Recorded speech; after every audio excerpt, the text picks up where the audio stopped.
लेकिन आप ये देखिए कि किस तरह से संदीप दीक्षित साहब मेंबर नहीं हैं, राशिद अल्वी साहब इतने गरीब हैं कि पैसा दे नहीं सकते, मेंबर बन नहीं सकते।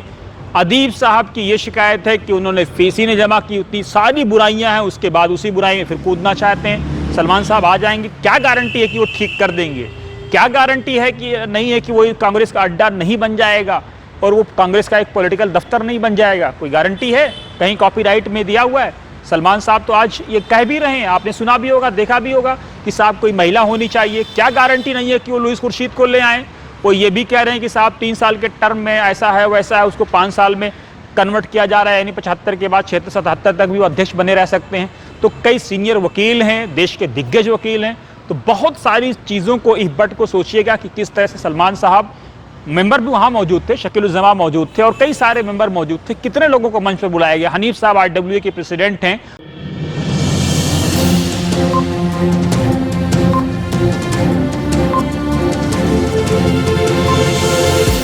झूठ से दूर, खबरों से भरपूर। आप देख रहे हैं वतन समाचार। मैं हूं मोहम्मद अहमद। हमारे शेख, हमारे पीर, हमारे मुर्शिद का एक बड़ा प्यारा शेर है। आप फरमाते हैं, वाहिद एक वही करतार, अहद अकेला सिरजनहार, उसकी महिमा अपरंपार, पूज उसी को पूज गंवार। और एक बड़ा और आपका प्यारा शेर है। आप फरमाते हैं, संत सईद की सुनकर वाणी, बोल उठे सब पंडित ज्ञानी, अंत फूट सब माटी होई, दौड़े धूपे कितनों कोई, बिना मोहम्मद पार न होई। अब हम बात करते हैं इंडिया इस्लामिक कल्चरल सेंटर की। देश के पूर्व केंद्रीय मंत्री, कांग्रेस पार्टी के दिग्गज नेता, उत्तर प्रदेश कांग्रेस कमेटी के अध्यक्ष रहे सलमान खुर्शीद के लिए इंडिया इंटरनेशनल सेंटर में एक मंच सजाया गया। वो मंच सजाया गया डॉक्टर वली और उनकी बेगम की तरफ से। उसमें जो कुछ हुआ वो बड़ा डराने वाला भी था, बड़ा चौंकाने वाला भी था और बड़ा तकलीफ देने वाला भी था।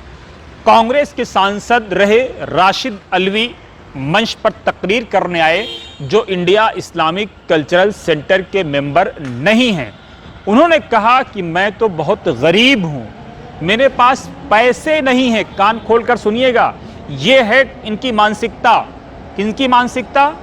जो कांग्रेस पार्टी के सांसद रहे हैं, एक बार नहीं कई बार सांसद रहे हैं, कई अहम पदों पर रहे हैं, कई सारी कमेटियों पर रहे हैं, उनके पास इंडिया इस्लामिक कल्चर सेंटर को 50,000, 30,000 या 1 लाख या 1,18,000 रुपया देने के लिए नहीं है कि वो मेंबर बन जाएं। वो सलमान खुर्शीद साहब से अपील भी कर रहे हैं कि साहब आप चुनाव जीत करके आइएगा तो जो है हमारी गुर्बत का इजाला कर दीजिएगा, फीस कम कर दीजिएगा और हम मेंबर बन जाएंगे। ये हाल है। लेकिन इस्लामिक सेंटर का मेंबर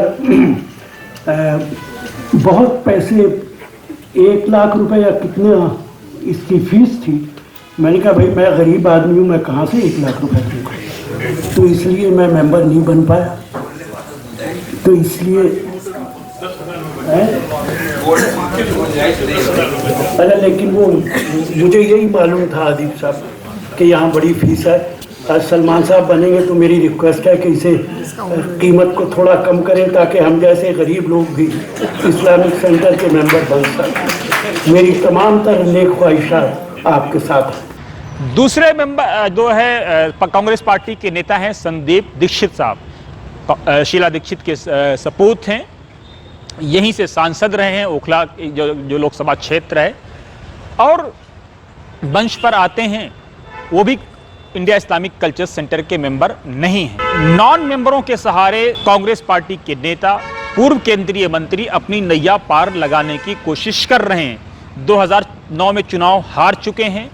आरोप है और ये सत्य भी है कि 2024 तक शायद ही किसी प्रोग्राम में इंडिया इस्लामिक कल्चर सेंटर की तरफ से जो आयोजित किया गया उसमें आए हों। ईद मिलन, होली मिलन, दीपावली मिलन, गुरु पर्व, अली डे, हुसैन डे, किसी डे में आए हों। शायद, कंफर्म नहीं कह सकता, लेकिन शायद सवालिया निशान लगा हुआ है। सवाल ये पैदा होता है, एक और साहब आते हैं, अदीब साहब, हमेशा रोते रहते हैं, ये बुरा हाल है, ये बुरा हाल है, रोते रोते एमपी भी बन गए बेचारे। और जब भी बस आएंगे, आंसू बहाएंगे, मिल्लत का रोने का नारा देंगे और चंदे की अपील करेंगे, उसके बाद कहाँ गायब हो जाएंगे कुछ भी नहीं पता है। मैं बार बार कहता हूं कि आंसू बहाने वालों से, जज्बाती तकरीरें करने वालों से, आपके जज्बात से खेलने वालों से होशियार रहिए। उनसे पूछिए उन्होंने क्या किया, 6 साल एमपी थे, क्या किया इंडिया इस्लामिक कल्चर सेंटर के लिए। तब तो इतने बुरे हालात नहीं थे उस वक्त, या उस वक्त भी इतने बुरे हालात थे साहब। उन्होंने अपनी सब्सक्रिप्शन फीस नहीं जमा की और उसके पीछे तर्क भी दे रहे हैं। सलमान खुर्शीद साहब के मंच पर बोल रहे हैं फीस नहीं जमा की है, तो जाहिर सी बात है वोटिंग राइट भी नहीं है, वोट भी नहीं दे सकते हैं। और उसके बाद तर्क दे रहे हैं।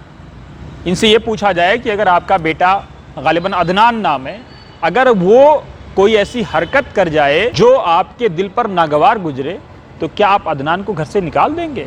आपका लख्ते जिगर है, आपका खूने जिगर है। क्या आपकी जिम्मेदारी नहीं है कि उससे सवाल जवाब करें, मैनेजमेंट में जाएं? कितनी बार अदीब साहब ने मैनेजमेंट को पत्र लिखा। एक और साहब आते हैं ZK फैज़ान साहब, वो भी मेंबर नहीं है, गालिबन ज़िया साहब से शुरू करते हुए और कहाँ तक पहुँच जाते हैं। भाई अगर कोई गड़बड़ी है, 20 सालों में कोई गड़बड़ी हुई, तो एज अ मेंबर मेरी हर मेंबर से अपील है जो मेंबर हैं, उन्होंने कितनी बार सिराज साहब को, उनकी टीम को खत लिखा, पत्र लिखा, कहा कि ये गलत हो रहा है, ये मिसमैनेज हो रहा है, सिवाय यामीन कुरैशी के। मुझे तो और कोई दूसरा मेंबर याद ही नहीं है यामीन कुरैशी साहब के अलावा कि किसी ने ये अपील की हो। आप मेंबर बन जाते हैं, चुनाव लड़ने आ जाते हैं, अध्यक्ष का चुनाव लड़ते हैं, BOT का लड़ते हैं, EC का लड़ते हैं। इज्जत और जिल्लत कॉपीराइट है उसका। तो तिल मुल्क मंतशा व तंज़िउल मुल्क मिम्मन तशा। जिसको चाहेगा बादशाहत देगा, जिससे चाहेगा छीन लेगा। किसी के बाप का ना मेरे बाप का कोई साझा है। इसलिए मैं साफ साफ कहता हूँ, वोट देते वक्त आप ये ख्याल रखिएगा कि ये वोट अमानत है।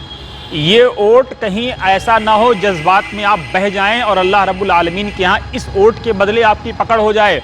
वमन नुकिशा फ़क़द उज़्ज़िबा, और जिससे इस्तिफ़सार हो गया कि ये क्यों किया, किस लिए किया, कैसे किया, तो उसका अज़ाब तय है।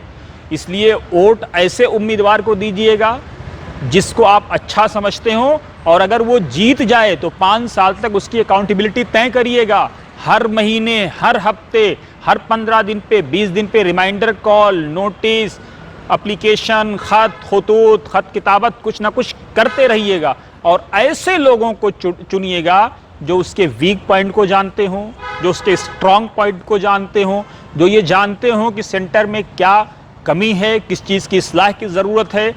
कहीं ऐसा ना हो कि आप ऐसे लोगों को चुन लें जिनको कुछ पता ना हो और वो सारी चीज़ें आउटसोर्स कर दें, उसके बाद आप कहें कि साहब हमारे साथ तो ये धोखा हुआ। तो धोखा अपने साथ मत करिएगा। ईमानदार लोगों को चुनिएगा, वो लोग जो आपके लिए एक्सेसिबल हों, वो लोग जो आपको मस्जिद में, जुमे की नमाज में, यहाँ वहाँ आपको मिल जाएं, ताकि आप उनसे इस्तिफ़सार कर सकें, सवाल कर सकें।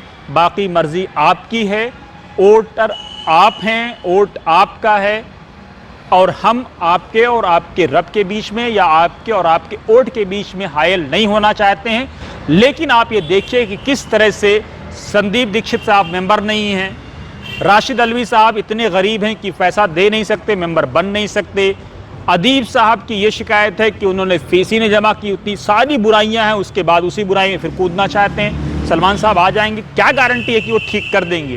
क्या गारंटी है कि नहीं है कि वो कांग्रेस का अड्डा नहीं बन जाएगा और वो कांग्रेस का एक पॉलिटिकल दफ्तर नहीं बन जाएगा? कोई गारंटी है? कहीं कॉपीराइट में दिया हुआ है? सलमान साहब तो आज ये कह भी रहे हैं, आपने सुना भी होगा, देखा भी होगा कि साहब कोई महिला होनी चाहिए। क्या गारंटी नहीं है कि वो लुईस खुर्शीद को ले आएँ? वो ये भी कह रहे हैं कि साहब 3 साल के टर्म में ऐसा है वैसा है, उसको 5 साल में कन्वर्ट किया जा रहा है, यानी 75 के बाद 76-77 तक भी वो अध्यक्ष बने रह सकते हैं। तो कई सीनियर वकील हैं, देश के दिग्गज वकील हैं। तो बहुत सारी चीज़ों को, इस बट को सोचिएगा कि किस तरह से सलमान साहब, मेंबर भी वहाँ मौजूद थे, शकील उज़ ज़मा मौजूद थे और कई सारे मेंबर मौजूद थे। कितने लोगों को मंच पर बुलाया गया। हनीफ साहब RWA के प्रेसिडेंट हैं, उनको उनका नाम लेकर के सम्मानित कर दिया गया, लेकिन उनको मंच पर नहीं बुलाया गया, जबकि बेचारे इतने शरीफ आदमी बताए जाते हैं। मेरी तो दूसरी या तीसरी उनसे मुलाकात है।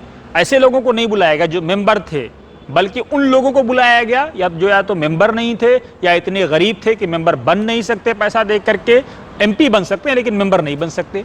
तय आप करिए, वोट आपको किसको देना है। आप देखते रहिए वतन समाचार।